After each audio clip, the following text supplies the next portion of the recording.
Assalamualaikum warahmatullahi wabarakatuh. Halo teman-teman, kami dari kelompok 6 10 MIPA 3 akan menjelaskan 8 topik dari virus Ebola.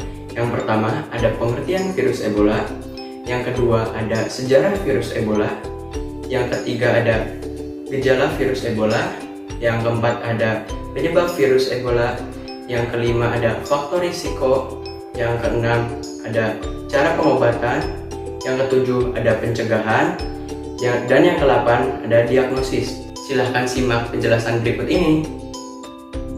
Assalamualaikum warahmatullahi wabarakatuh. Perkenalkan, nama saya Zubir dan Retama dari kelompok 6 10 MIPA 3. Kali ini saya dengan ketiga teman saya, yaitu saya Liana Laila Labiban dari kelas 10 MIPA 3. Saya Ratri Aulia Ramadhani dari 10 MIPA 3. Saya Wijidewi Fikriani dari 10 MIPA 3 akan menjelaskan tentang virus Ebola.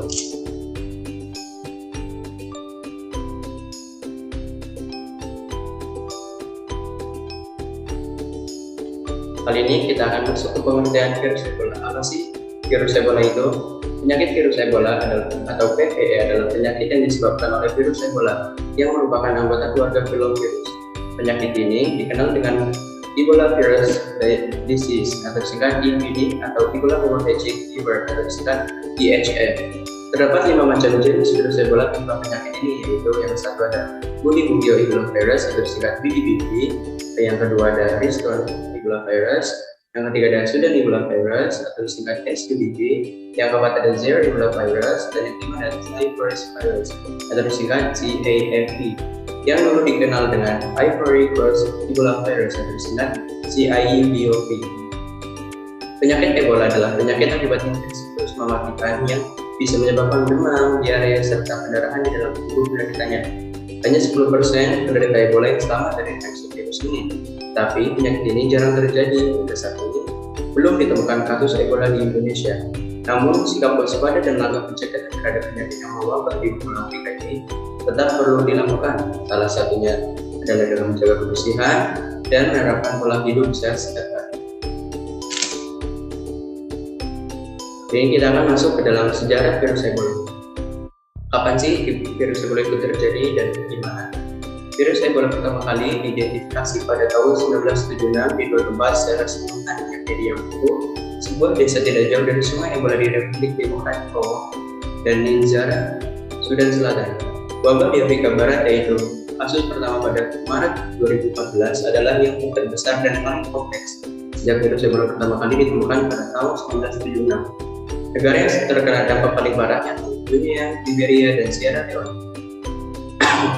6 negara di Afrika Barat yang mengalami kejadian luar biasa KLB, yaitu Liberia, Guinea, Sierra Leone, Nigeria, Senegal, dan Mali dengan jumlah 28.652 kasus dan 11.325 kematian.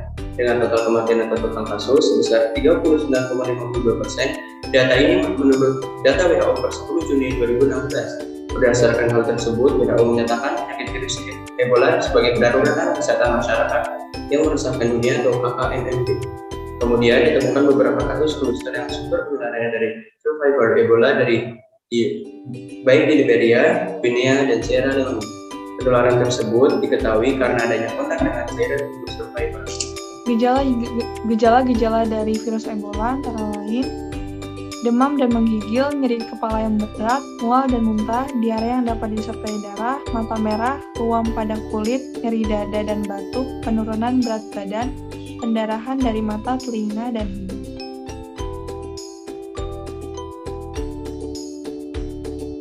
Sekarang saya akan menjelaskan tentang penyebab dari penyakit Ebola, yaitu penyebaran virus Ebola diduga berawal dari interaksi antara manusia dengan hewan yang terinfeksi, seperti kelelawar, monyet, atau simpanse.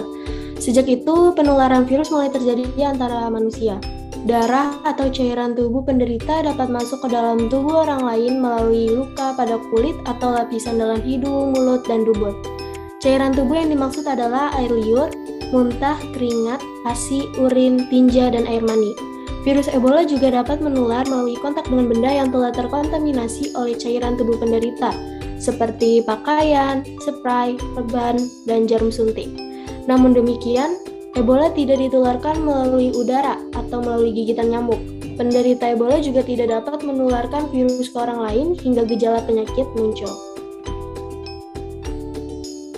Faktor-faktor risikonya yang pertama berkunjung ke negara-negara di Afrika yang memiliki risiko terjangkit virus Ebola seperti Sudan, Kongo, Liberia, Guinea, dan Sierra Leone. Yang kedua, penelitian dengan menggunakan hewan percobaan. Yang ketiga, petugas medis yang melakukan kontak langsung dengan pasien terinfeksi Ebola tanpa mengenakan pakaian pelindung. Yang keempat, kontak secara tidak langsung. Contohnya melalui benda-benda yang sering digunakan oleh pasien ataupun yang biasanya terpapar melalui tangan seperti gagang pintu, keran air, dan lain-lain. Yang kelima, berinteraksi dengan pasien yang sudah sembuh dari jangkitan virus Ebola, sebab virus Ebola tidak langsung lenyap dari tubuh dan organ pasien dalam jangka waktu yang cepat. Yang terakhir, limbah alat medis yang dibuang sembarangan tanpa disterilkan terlebih dahulu seperti jarum suntik.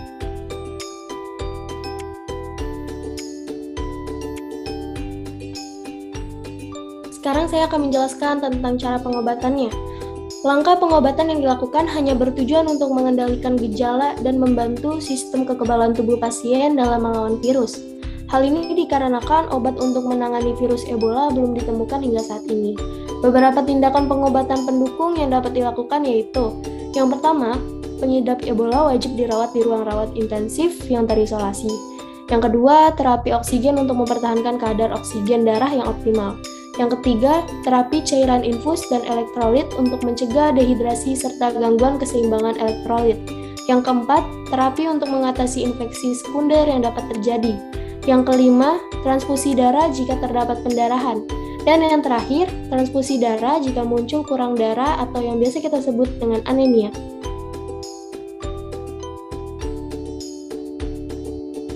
Pencegahan yang dapat dilakukan antara lain yang pertama, hindari menyentuh benda yang mungkin dipakai oleh orang yang terinfeksi seperti baju, tempat tidur, jarum suntik, atau peralatan medis. Yang kedua, hindari kontak langsung dengan hewan primata seperti kelelawar dan monyet yang mungkin terinfeksi, terutama darah, kotoran, dan daging mentah dari hewan tersebut. Hindari kontak langsung dengan darah atau cairan tubuh orang yang sedang sakit seperti urin, feses, ludah, keringat, serta muntahan.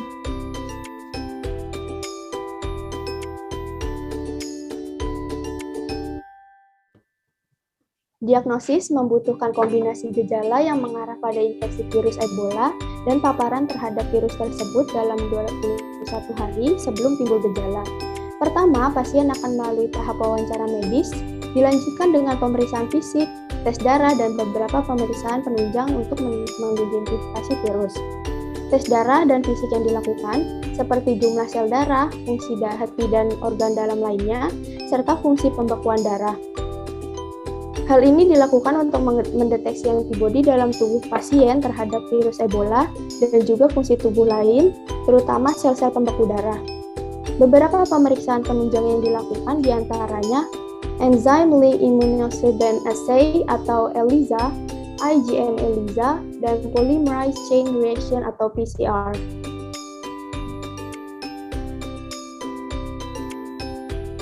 Sekian penjelasan Ebola dari kelompok 6. Makan ketan dicampur ubi apabila yang katakan Ebola. Jangan dimasukkan ke dalam hati. Mohon maaf. Wassalamualaikum warahmatullahi wabarakatuh.